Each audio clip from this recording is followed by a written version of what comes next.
Sebarang bumi Kartini kita bergema di seluruh dunia. Seni ukir dan potensi pariwisatanya indah dan mempesona.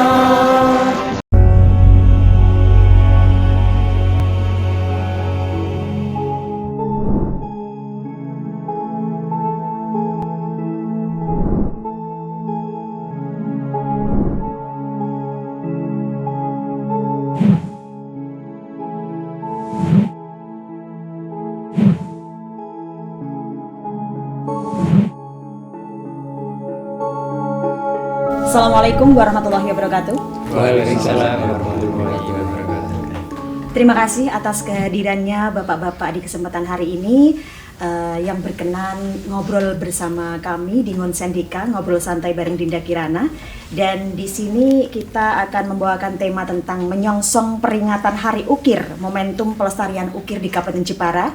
Bapak Hadi Prianto terima kasih, Bapak Sutarya terima kasih, ada Bapak Yoto terima kasih, Pak Ali juga terima kasih. Semoga ini adalah membuat seni ukir di Kabupaten Jepara ini tetap terus dilestarikan dan tetap terus kita perkembangkan lewat menyongsong peringatan Hari Ukir ini. Kepada Bapak Hadi terlebih dahulu, Jepara saat ini Bapak Hadi bahwa dikenal sebagai kota ukir dan ini sudah sangat mendunia. Tapi kenapa di sini didirikan Yayasan Pelestari Ukir di Kabupaten Jepara? Padahal tanpa didirikan pun kota ukir di Kabupaten Jepara ini sudah sangat mendunia. Alasannya apa Pak Hadi? Ya, pertama memang karena ukir adalah budaya sehingga memang ancamannya cukup besar ya. Walaupun kita sudah terkenal di mancanegara dengan angka ekspor yang luar biasa, tetapi kemudian minat animo daripada generasi muda untuk mewarisi warisan leluhurnya itu semakin berkurang ya. Saat ini baru tinggal sekitar 7.500 ya pengrajin ukir di Jepara. Dan ini kalau tidak dijaga, artinya tidak diupayakan, diikhtiarkan oleh semua pihak, itu pasti akan menurun. Dan penurunan tidak kemudian turun 1, turun 2, bisa turun ribuan dalam 1 tahun. Karena kemudian lahirlah sebuah yayasan yang diberi nama oleh Yayasan Pelestari Ukir yang waktu itu didirikan oleh Bapak PJ Bupati Jepara dan sudah diresmikan juga, sudah diakte notaris dan berbadan hukum. Tujuannya lembaga ini adalah untuk semata-mata melestarikan dan mengembangkan seni ukir sehingga masih bisa bertahan. Karena apa? Seni ukir itu kekuatan absolut Jepara, kekuatan yang tidak dimiliki oleh daerah lain. Itu adalah seni ukir. Karena itu memang kita harus jaga bersama, bukan saja sebagai kekuatan ekonomi, tetapi juga kekuatan budaya. Karena itu harapan kami, Yayasan Pelestari Ukir berdapat sinergi dengan semua pihak. Dan kami sudah bekerja sama misalnya dengan pemerintah Kabupaten Jepara, dengan Dinas Indak, kemudian dengan Unisnu, kemudian dengan asosiasi-asosiasi yang ada. Dan mereka sepakat untuk bersama-sama melestarikan seni ukir, apalagi program daripada Bapak Bupati kita, Jepara Mulus, salah satu unsurnya adalah pelestarian seni budaya dan prioritasnya adalah seni ukir. Seni ukir. Dan kita melihat ya kalau di Indonesia kan ada peringatan-peringatan hari besar seperti peringatan Hari Wayang, kemudian peringatan Hari Batik, dan seperti yang Bapak Hadi sampaikan tadi dicanangkan pada tanggal 20 Agustus tahun 2022. Ini secara khusus Jepara juga mencanangkan Hari Ukir. Sebenarnya urgensinya apa Pak dicanangkan ini Pak? Hanya sebagai momentum juga.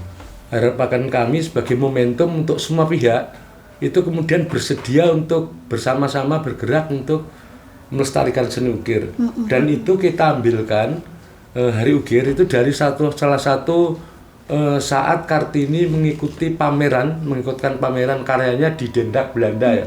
Pameran karya perempuan pada tanggal 9 Juli sampai 21 September. Dan itulah momentum seni ukir itu kemudian dikenal di manca negara ya. Sehingga Kartini menjadi eksportir perempuan pertama. Dan harapan kami melalui tadi mengenang peran Kartini, kemudian dengan Hari Ukir itu kemudian kita bersama-sama bersedia menjadikannya sebagai momentum untuk melestarikan seni ukir. Untuk sekarang ini sendiri Pak, seperti dengan tema yang kita angkat menyongsong peringatan Hari Ukir, momentum pelestarian ukir di Kabupaten Jepara. Tahun 2025 ini, untuk memperingati itu apa yang akan digelar? Yang pertama akan ada lomba ukir untuk siswa SD, SMP, SMA setingkat itu. Kemudian lomba mewarnai motif ukir untuk PAUD TKRA, kemudian ada lomba cipta karya cenderamata ukir oleh para seniman ukir Jepara. Ini memang ditujukan untuk menumbuhkan kreativitas dan inovasi ya, supaya kemudian kita memiliki kekasan produk yang harapan kita kreativitas dari rekan-rekan pengrajin ukir, tukang ukir itu kemudian mampu dengan membidik pasar ya. Pasarnya seperti apa sih motifnya? Kayak Kartini dulu. Kartini dulu berani merubah motif ukir ya, desain ukir kemudian dengan barang-barang yang laku di pasaran, dan itu berhasil Kartini. Nah, sekarang kami sedang mengajak para seniman ukir kita, pengrajin kita untuk kemudian menciptakan karya-karya baru. Harapan kami karya itu kemudian dari 125 orang ini itu kemudian ada yang dibatasi ya Pak, 120 ya, kuotanya. Karena kami memberikan yang pertama adalah uang saku 50.000 per peserta, kaos, makan dan snack itu. Sehingga harus kami batasi pada 125 orang. Tapi untuk yang lomba SD, SMP, PAUD sampai 600 orang kuotanya. 600 orang. Ini masih dibuka ya Pak ya? Masih. Sampai tanggal berapa itu? Sampai kuota habis. Sampai kuota habis, pelaksanaannya tanggal 30 Agustus. Tempatnya lokasi di Pantai Kartini Jepara. Baik Bapak Hadi, masih dengan Bapak Hadi karena saya masih penasaran banget dengan Bapak Hadi ini. Kalau kita melihat sosok Bapak Hadi ini kan seorang budayawan, seorang literasi, seorang jurnalistik kalau kita melihat. Tapi di sisi lain di sini Bapak Hadi sangat-sangat menyukai ukir Jepara juga dan ingin mempopulerkan terus, menguri-uri terus ukir di Kabupaten Jepara. Kenapa Bapak Hadi sangat mencintai ukir ini, Pak? Yang pertama, ukir adalah khasanah budaya ya. Saya tidak melihat ukir hanya dari perspektif ekonomi, kemudian budaya. Iya. Budaya itu kemudian mampu membangun karakter ya. Masyarakat Jepara misalnya memiliki keterampilan yang tidak komparatif ya, yang tidak dimiliki oleh daerah lain. Kemudian wira swasta yang tinggi, kemudian keberaniannya untuk berwirausaha, itu ciri-ciri yang dibangun oleh ukir itu. Itu alasannya karena, Pak? Budaya ukir harus dijaga oleh siapapun. Walaupun saya tidak bisa ngukir, tapi kalau saya melihat dari perspektif budaya, saya mencintai ukir. Walaupun tidak bisa ngukir, tapi sangat mencintai ukir. Indah ya Pak ya. Baik, terima kasih Bapak Hadi. Saya mau ke Bapak Sutarya. Ini sosok dosen akademisi yang sangat handal sekali di sini, Bapak Sutarya. Seperti apa kira-kira menurut Bapak tentang mebel ukir, pengusaha mebel ukir di Kabupaten Jepara ini, penggemarnya, pengikutnya kian kesini, kian semakin merosot, bahkan penggemarnya ini nyaris hilang, dan tugas kita mengembalikan seperti pada tahun-tahun waktu dulu itu. 98. Iya, 98 yang seperti disampaikan Bapak Hadi tadi, kisaran jumlahnya sekarang 7.500, padahal dulu itu puluhan ribu gitu Pak. Seperti apa seharusnya? Jadi betul Mbak Dinda. Ya. Jadi progres atau kemajuan atau budaya kerakatan atau kemerosotan satu peradaban dalam badan adalah mebel ukirnya ya. Ini kita berada di, ya boleh dikatakan yang terancam. Itu terancam ya? Terancam, karena pada puncaknya itu 98 itu ya boleh dikatakan bukan lebih dari 10.000, artinya pengukirnya gitu. Bukan kompani, bukan perusahaan atau bukan bosnya, tapi dalam tanda petik adalah pengukirnya. Nah ini di tahun ini kita sedang membuat pendataan di desa-desa memang. Angka yang terakumulasi saat ini adalah 7.500. Harapan kami itu nanti angka itu bergerak. Sisi lain, jadi betul kita industrialisasi di Jepara ini, kita semacam ada sesuatu yang sifatnya bagaimana ya? Jadi ada order mau cari tenaga kerja, tapi tenaga kerja stoknya terbatas. Karena apa? Karena animo atau minat yang besar ke perusahaan katakanlah non furniture, yaitu di Mayong, Nalum Sari dan seterusnya. Dan kita tahu dari sejarahnya Nalum Sari, Mayong itu kan eksodus dari Jabodetabek yang dulu itu mereka atau katakanlah para eksportir importer itu merasa gerak karena di sana ada gerakan di Pesebelasan yaitu untuk naik gaji. Saya masih ingat itu mintanya itu 4,5 juta. Ada demo seperti itu juga. Nah, akhirnya mereka mapping para owner ini mapping ke kabupaten kota. Dan terpilah Jepara karena Jepara punya SMK yang banyak. Dari stok SDM itu banyak SMK dan memang Jepara itu punya basically yang kreatif ya. Sehingga terpilih. Lahirlah seperti itu. Nah, sisi lain teman-teman kita yang dari eksportir furniture itu kan merasa terancam terus terang. Karena apa? Karena mau rekrutmen tenaga kerja stoknya terbatas karena di sana itu kan anak-anak SMK lulusan SMK sudah di sana dan UMR-nya sudah tinggi. Tercatat tahun ini adalah 2.610.000. Itu kalau saya konversi ke per hari, berarti sehari dapat 108. Bayangkan, anak-anak SMK, anak-anak SMA yang dulunya masih minta sangu pada orang tuanya, tiba-tiba menerima duit seperti itu. Belum added time loh, bukan extra time. Ya, lembur. Itu saya dapat informasi mendekati 4,1 kalau plus lembur sampai malam itu. Bayangkan, anak kecil. Ini kan jadi tantangan kiranya. Solusinya adalah bahasa Pak Adi tadi perlu duduk bersama. Antara siapa? Antara owner furniture, owner pabrik yang besar itu, terus company, government maksudnya, pemerintah. Duduk bersama supaya mencari solusi. Sehingga apa? Sehingga Jepara tetap bagus. Saya justru senang dengan adanya eksodus itu. Karena apa? Karena macet. Macet itu saya senang karena apa? Macet itu identik dengan sesuatu yang sifatnya progres, maju. Kalau tidak maju daerah itu tidak akan macet. Karena apa? Tidak ada yang lewat kan? Nah ini banyak yang lewat, artinya daerah itu maju. Saya pikir itu Pak. Iya. Kalau kita mendengarkan apa yang dijelaskan Bapak Hadi tadi dan kita juga menyesuaikan dengan tema yang kita angkat menyongsong peringatan Hari Ukir, momentum pelestarian ukir di Kabupaten Jepara. Dan tadi sempat Bapak Sutarya menyampaikan kita perlu duduk bareng, kolaborasi bersama pengusaha, bersama pengukir dan lain sebagainya. Di sini sinergitas yang seperti apa sih yang seharusnya dengan kegiatan-kegiatan untuk menguri-uri Hari Ukir yang kita peringati sekarang ini 2025 nanti pada tanggal 30 Agustus. Yang bagaimana seharusnya setelah itu nanti terselenggara kemudian duduk bareng dengan para pemangku kebijakan seperti apa Pak? Di hari jadi dulu itu klaim sepihak dari kami. Belum ada justification dari government atau mungkin dari kementerian. Nah ini perlu kita ajukan mungkin ke tingkat kementerian. Itu yang pertama. Yang kedua tentang bagaimana ya katakanlah duduk bareng tadi. Kita tahu UMR kita tinggi. Sementara tinggi itu tidak senang bagi eksportir furniture. Karena saya tahu, saya juga eksportir masalahnya. Ketika saya rekrutmen itu, nanti saya dapat profit dari mana kalau saya UMR itu yang tinggi.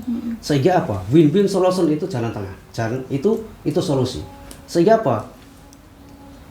Ada empat level ya, level tenaga kerja kita yaitu pemula, mahir, profesional, expert. Artinya pemula ini di angka 60, yang mahir di angka 75, yang profesional di angka 100 sampai 125, yang expert itu 150 sampai 200. Nah, ini leveling kita. Ada tahapan-tahapan tenaga kerja kita.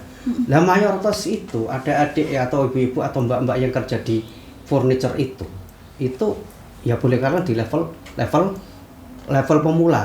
Padahal mestinya dia berhak untuk menerima di level mahir. Nah ini kan masalah. Iya betul. Makanya bahasa saya ngopi bareng itu solusi.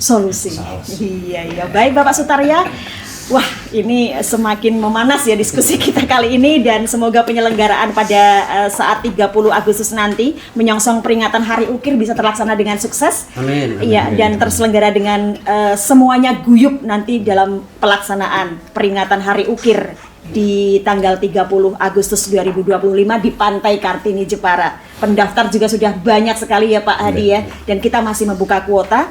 Ke Bapak Suyoto sekarang. Ya, Bapak Suyoto selaku ini guru SMK Negeri 2 Kabupaten Jepara ya Pak ya. Dan ini sudah purna ya Pak ya sekarang ini. Pasti banyak pengalaman-pengalaman pada saat itu, karena memang SMK Negeri 2 ini salah satu SMK pencetus para pengukir di Kabupaten Jepara yang handal dan profesional. Kami mengatakan begitu karena kebanyakan para pengukir-pengukir yang mahir ini lulusan dari SMK Negeri 2 Kabupaten Jepara dan juga dari Unisnu Kabupaten Jepara yang Bapak Ampu, Bapak Sutarya ya. Fakultas apa itu Bapak? Fakultas prodinya desain produk. Desain produk. Sekarang Fakultas Komunikasi dan Desain baru. Komunikasi dan Desain. Ya. Ditambah lagi ada SMK Negeri 2 Kabupaten Jepara. Setidaknya ini adalah para generasi-generasi yang memang bisa menciptakan karya-karya ukir di Kabupaten Jepara. Tapi sekarang, tadi sempat disampaikan Bapak Hadi Prianto, tinggal 7.500 orang lah di Jepara ini yang masih mengikuti perkembangan di dunia ukir. Kian merosot. Padahal kalau kita melihat SMK Negeri 2 ini keren luar biasa dalam mencetuskan para penerus ukir di Kabupaten Jepara ini. Bagaimana harusnya Bapak selaku guru di SMK Negeri 2? Ya kita sadari bersama dan kita maklumi bersama, memang tahun-tahun belakangan ini memang peminat yang memilih masuk di jurusan Kriya Kayu memang sangat berkurang. Berkurang ya Pak ya. Pada saat awal istilah kita ambil singkatnya saja, dari mulai muncul sekolah menengah industri kerajinan, memang luar biasa peminat yang itu ini, awal ya munculnya SEMIK di tahun 1980. Itu awal mula munculnya jurusan sekolah menengah industri kerajinan. Itu memang luar biasa peminatnya.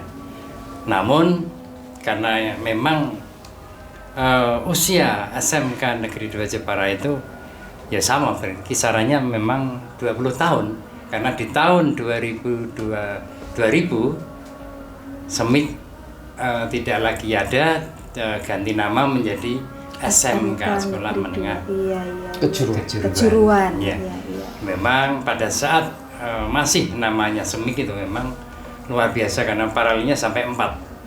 Jadi 4 kelas, di kelas 1, kelas 2, kelas 3 itu per kelasnya mencapai 4 kelas.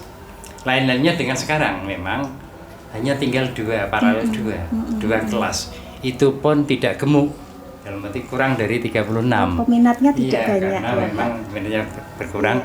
Di samping itu memang sekarang muncul beberapa jurusan baru, diantaranya memang di awal munculnya SEMIK itu hanya ada 2 jurusan, Kriya Ukir Kayu sama batik, sekarang tekstil. Nah, sekarang ini kan ada tambahan lagi, ada logam, ada keramik, fashion, ada furnitur, ada tata busana, dan juga ada tata busana dan animasi. Ya, sehingga memang sekarang yang masuk ke jurusan Kriya Kayu memang sangat berkurang. Baik, terima kasih Bapak Yoto. Setelah tadi penjelasan-penjelasan yang disampaikan oleh Bapak Yoto tentang seperti apa kita harus selalu menguri-uri ukir di Kabupaten Jepara, dan apakah kedepannya ini akan bisa terus ada perkembangan lebih baik, Bapak? Menurut Bapak Yoto seperti apa sebagai momentum kita dalam rangka menyongsong peringatan Hari Ukir ini, Pak? Ya, terima kasih Mbak. Gini, memang kalau kita ingin menggugah semangat dari generasi-generasi muda sekarang, memang tidak hanya peran aktif di SMK Negeri 2 Jepara, itu seharusnya harus dimulai dari TK, PAUD, TK, SD, SLTP dan seterusnya. Sementara ini kan memang ya belum terjamah ya masalah-masalah tersebut, sehingga kami menghimbau memberi masukan bahwa untuk memberi pengetahuan dasar tentang bagaimana kita bisa tetap eksis melestarikan ukir kayu yang di Jepara, kita mulai memang dari tingkat pendidikan yang terendah, dari PAUD, TK, SD, SMP dan seterusnya. Sehingga memang yang sementara ini memang belum dilaksanakan adalah ya memberi materi-materi pelajaran dimulailah minimal dari SD.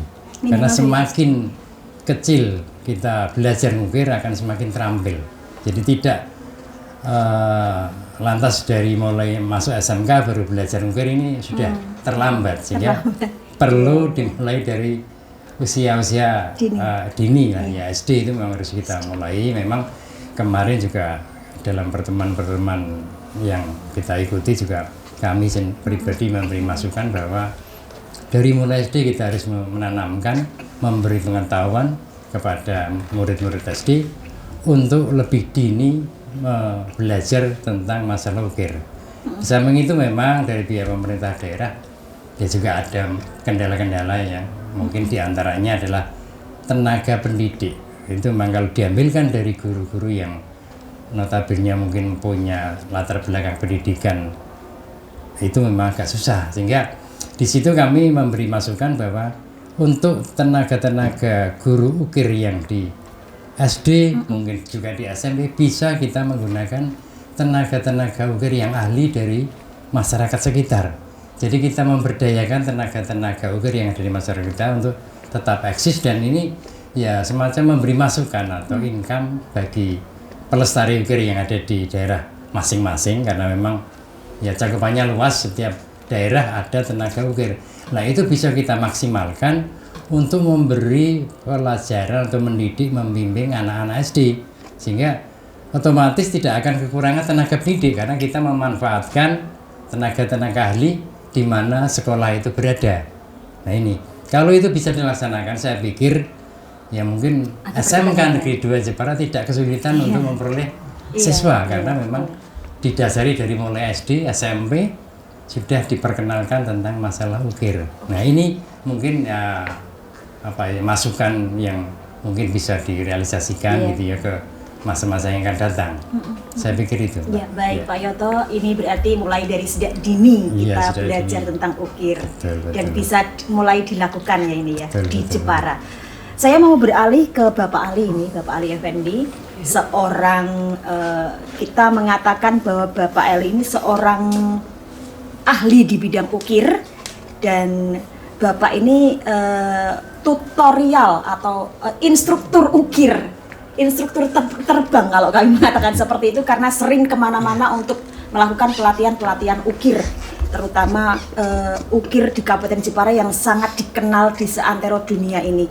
Menurut Bapak Ali sendiri, seperti apa sih perkembangan ukir saat ini setelah Bapak ini melanglang buana di daerah-daerah lain?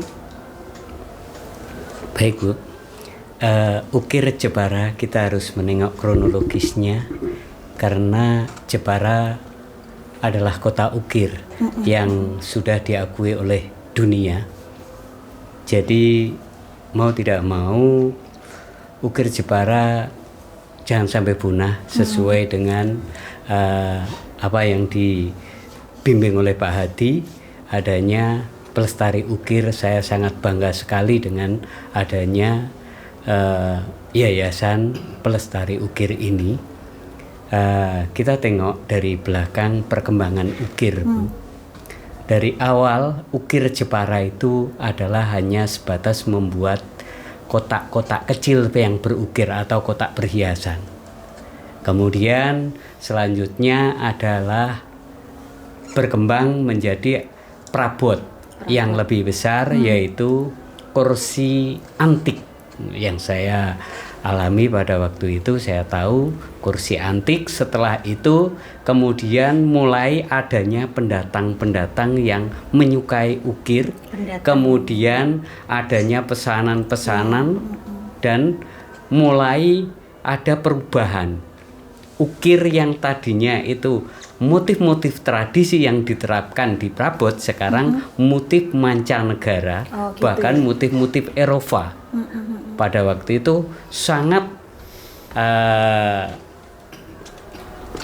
maju sekali. Ukir itu sangat pesat sekali dan memang hampir banyak rata-rata orang Jepara itu bisa mengukir pada waktu itu. Kemudian setelah itu maka gelombang menurun lagi, ukiran agak surut karena munculnya minimalis atau kursi yang namanya kursi lidah. Kursi O itu ya pada waktu itu ada namanya itu, jadi tanpa ukiran, hanya bentuk-bentuk kecil. Kursi jengki hanya bentuk-bentuk kecil itu. Kemudian setelah itu bangkit lagi ukiran, munculnya keinginan dari masyarakat, dari konsumen, itu model barok yang ukirannya biur. Model Semuanya berukir. Iya. Nah, itu model barok.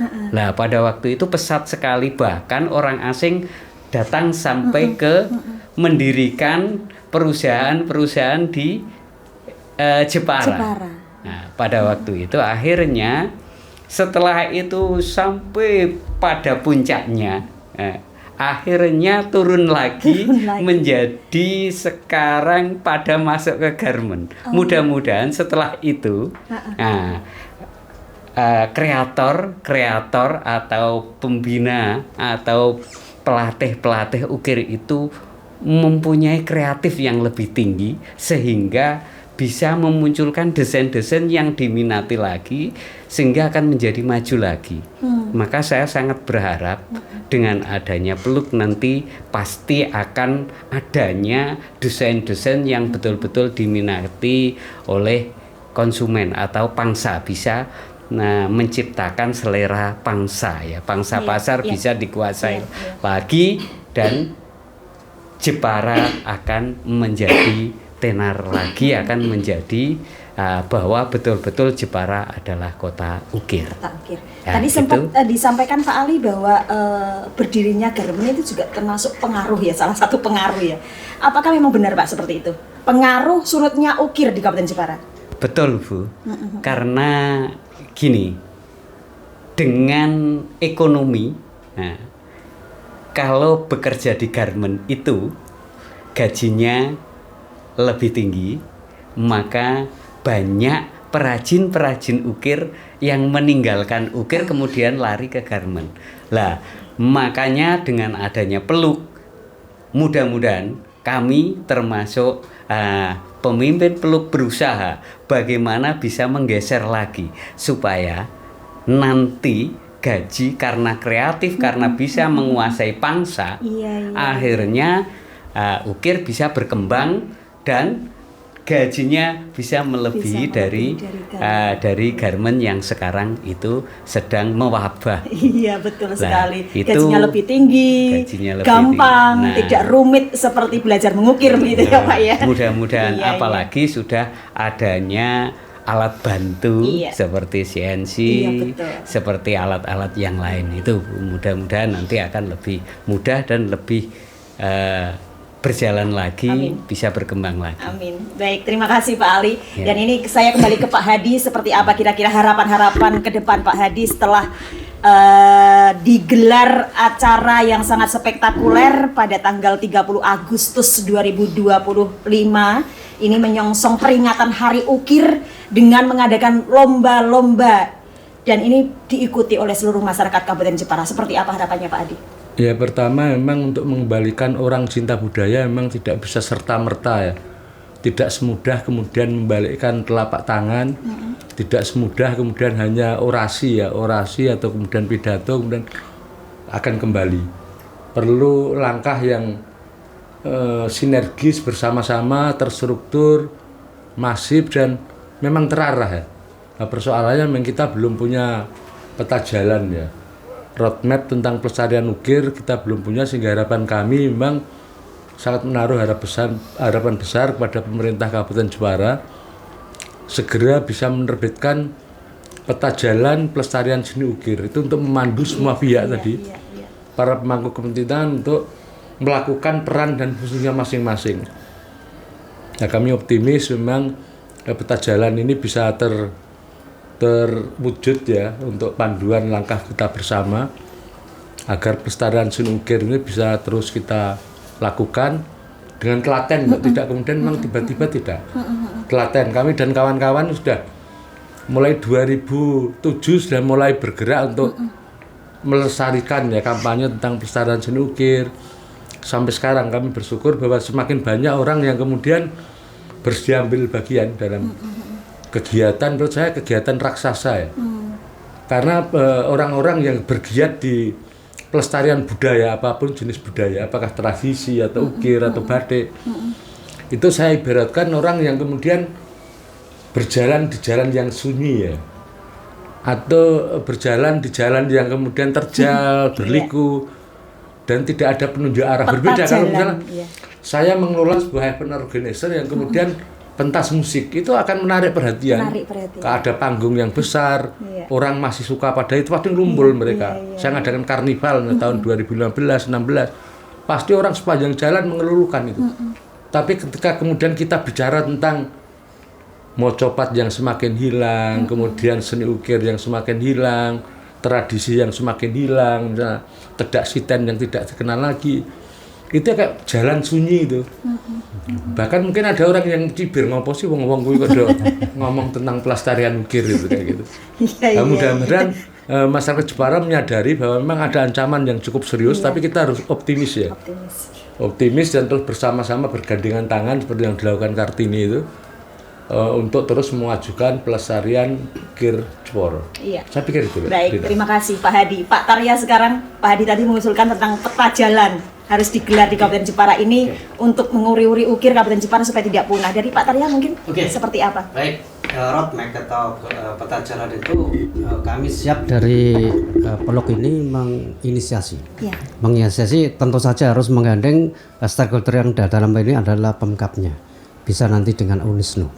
Nah, itu yang pertama. Yang kedua, sebetulnya kita itu ibarat mata rantai, Mbak Dinda. Mata rantai itu boleh dikatakan kalau satu itu kan tidak kuat.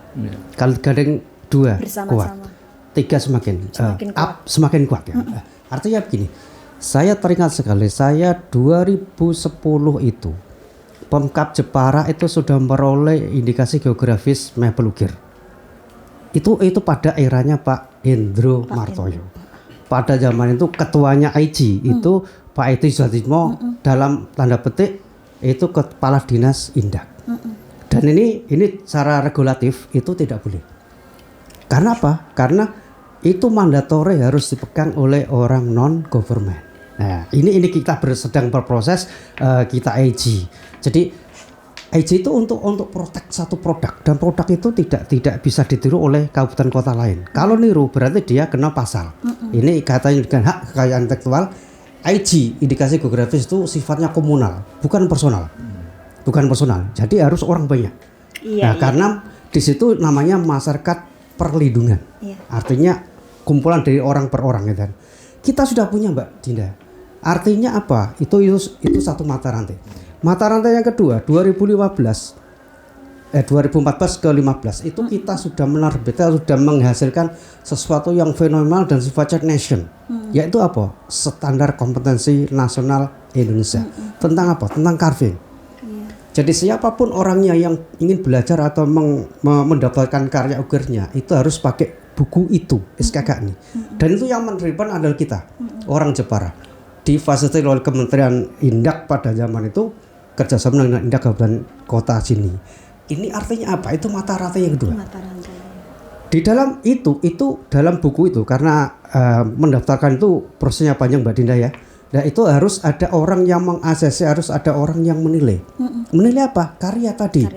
Itu harus ada mengasesi. Berarti yang diasesi berarti ada orangnya. Berarti orangnya asesor. Untuk apa? Menilai barang.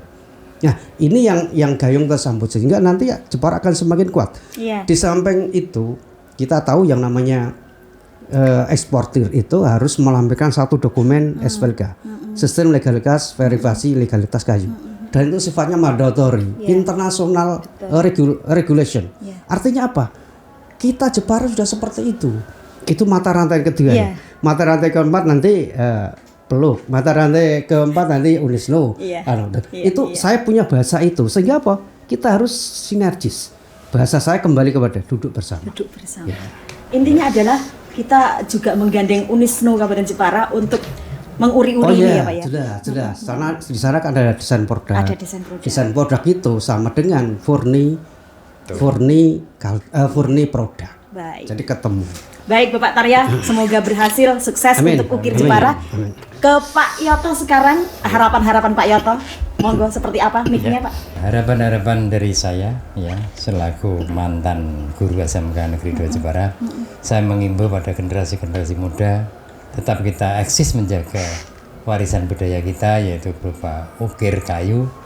Tolong ini tetap dilestarikan, dijaga, sehingga jangan sampai kota ukir Jepara sudah tidak lagi muncul, bahkan mungkin kota ukir pindah ke daerah lain. Sehingga ini merupakan harapan kita bersama, utamanya adalah generasi-generasi muda yang ada untuk tetap eksis, bisa mempertahankan keberadaan kota ukir tetap ada di posisi Jepara.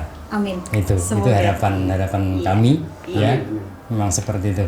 Semoga aja terwujud. Dengan itu ukir bisa dilakukan mulai dari sejak dini, dari PAUD, TK, SD, SMP, SMA dan selanjutnya. Terima kasih Bapak Yoto. Bapak Ali sekarang seperti apa? Dari Bapak Hadi menyampaikan bahwa ada peta jalan, kemudian Bapak Tarya menyampaikan kerjasama dengan UNISNO harus terus digalakkan tentang ukir di Kabupaten Jepara ini. Dari Bapak Yoto menyampaikan tentang dari PAUD, TK, SD, SMP dan seterusnya harus mulai dilakukan untuk pembelajaran ukir. Pak Ali sekarang seperti apa harapannya? Terima kasih. Harapan saya ke depan ukir mulai bermunculan orang-orang yang kreatif, yang betul-betul melestarikan ukir, kemudian tanpa harus dengan embel-embel sesuatu dan nguri-nguri kebudayaan yang dulu mewarisi budaya atau hasil kerajinan orang-orang pada zaman dahulu. Itu tetap harus dilestarikan dan adanya wadah yang betul-betul kita punya wadah ukir, atau bahwa itu adalah budaya kita yang harus kita lestarikan. Itu jadi kita harus punya wadah. Contohnya museum ukir, tidak hanya museum Kartini. Museum ukir belum ada di Jepara. Karena teman saya dari Malaysia itu bilang, tanya mau museum ukirnya di mana? Tidak punya. Maka saya sangat berharap kedepannya itu tetap dari kalangan yang paling bawah, dari Pak Yoto tadi. Kemudian yang di penguasa juga tetap ikut handarbeni tentang ukir Jepara. Jadi semuanya bersinergi. Baik, terima kasih Bapak Ali. Intinya adalah kita punya wadah membuat semacam museum ukir di Kabupaten Jepara. Dan tentunya ini adalah Yayasan Peluh Kabupaten Jepara ini yang harus terus handarbeni, kerjasama dan duduk bareng untuk ukir di Kabupaten Jepara supaya tetap membahana. Seperti itu ya Bapak Hadi, Bapak Ali, terima kasih Bapak Tarya, Bapak Yoto. Salam ukir lestari. Bareng-bareng yuk. Salam ukir lestari. Assalamualaikum warahmatullahi wabarakatuh. Waalaikumsalam warahmatullahi wabarakatuh.